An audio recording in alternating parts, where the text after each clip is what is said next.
মানুষ যদি রুচি বেশি করতে চায়, মানুষ যদি তার বয়স হায়াত বেশি করতে চায়, তাহলে সদাচরণ করতে হবে জরুরি। মানুষ যদি অর্থ সম্পদ বেশি করতে চায়, তাহলে পাপ থেকে বেঁচে থাকতে হবে। যুবক, তোমাকে আমি বহুদিন বলেছি, এই মোবাইল তুমি আমার ব্যবহার করিও না। ছোট মোবাইল ব্যবহার করো যাতে ল্যাংটা মেয়ে দেখা যায় না। জাতি ধ্বংস হলো ল্যাংটা মেয়েকে দেখে, মহিলারাও ধ্বংস হলো নগ্ন মেয়েকে দেখে। অতএব পরকাল হারায়েন না এইভাবে গোপন পাপ করে। বীজের একদিন হবে এইভাবে, তখন কঠিন ভাবে ঠেকে যাবেন, রক্ষা করার কেউ থাকবে না। বিপদ নেমে আসলে কেউ রক্ষা করার থাকবে না। সেই দিন আপনার একমাত্র বাঁচার পথ হবে আপনার নিজস্ব কর্ম, আপনার নিজস্ব আমল। কেউ আপনার পক্ষে সাড়া দিবে না। সম্মানিত দিনী ভাই বোন, আপনার পক্ষে সাড়া দেওয়ার মাত্র চারটে জিনিস আছে। এক, কোরআন তেলাওয়াত। দুই, তাসবিহ তাহলিল জিকির আজকার। তিন, সিয়াম রোজা।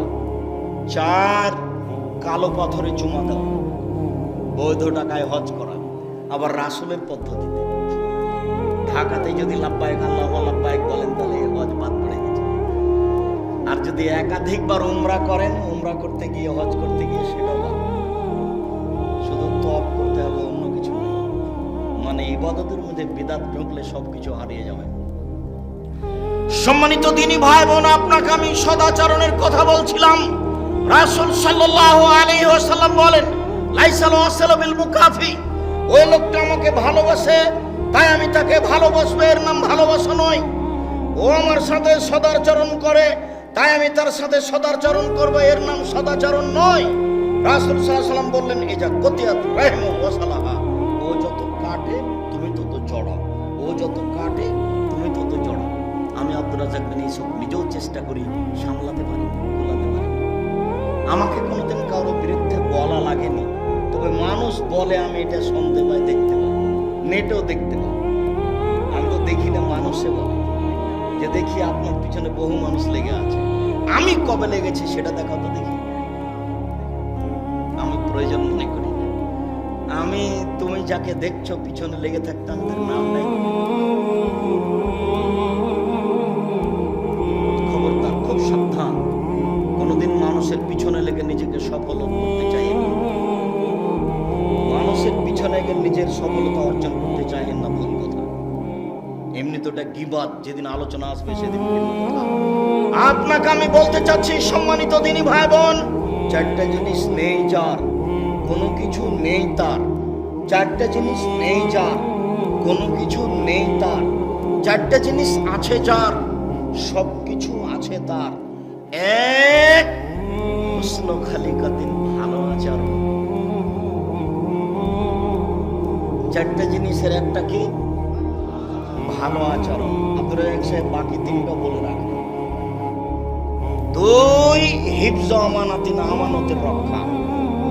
আপনি মেম্বার, 10-এর পয়সা আপনার কাছে এসেছে, খুব সাবধান। আপনি গ্রাম্য সর্দার, টাকা পয়সা আপনার কাছে আছে, মসজিদের টাকা আছে, খুব সাবধান। হিফজ আমানাতিন, আমানতের রক্ষা। আপনি প্রিন্সিপাল, ছেলেদের সরকারের টাকা আপনার কাছে আছে, খবরদার টাকা দিয়ে বড় মাছ কিনে দেখাবেন না আমি ধনী। 10-এর পয়সা গোখরা, গোমা, গামা সাপের চেয়ে অনেক বেশি খারাপ। একটা মানুষ জেনা করেছে, ক্ষমা সহজ। চুরি করেছে, ক্ষমা সহজ। একবার রাতে কান্নাকাটি করে বলল, আল্লাহ আমি পাপ করেছি, তুমি আমাকে ক্ষমা করো। আমার বয়স 80 বছরে একদিনও নামাজ পড়িনি, সালাত আদায় করিনি। আজ বলছি আমার ভুল হয়েছে, তুমি আমাকে ক্ষমা করো। আস্তাগফিরুল্লাহ ওয়া আতুবু ইলাইহি। আশা করছে নিষ্পাপ হয়ে দুনিয়া থেকে চলে যাবে ইনশাআল্লাহ। কিন্তু আপনি সরদারি করতে গিয়ে 10টা টাকা আত্মসাৎ করেছিলেন, এটা কি হবে? ভাইয়ের জমি দখল করে আছেন, দিচ্ছেন না, এটার কি হবে? বোনের জমি দখল করে আছেন, দিচ্ছেন না, এটা কি হবে? ছেলেটা জানে, ছেলেটা আপনাকে বহুদিন বলেছে, ছেলেটা আপনাকে বলেছে, আব্বা ভিক্ষা করে খেতে রাজি আছি, ফুফুর জমি খাবো না। ভিক্ষা করে খেতে রাজি আছি, ফুফুর জমি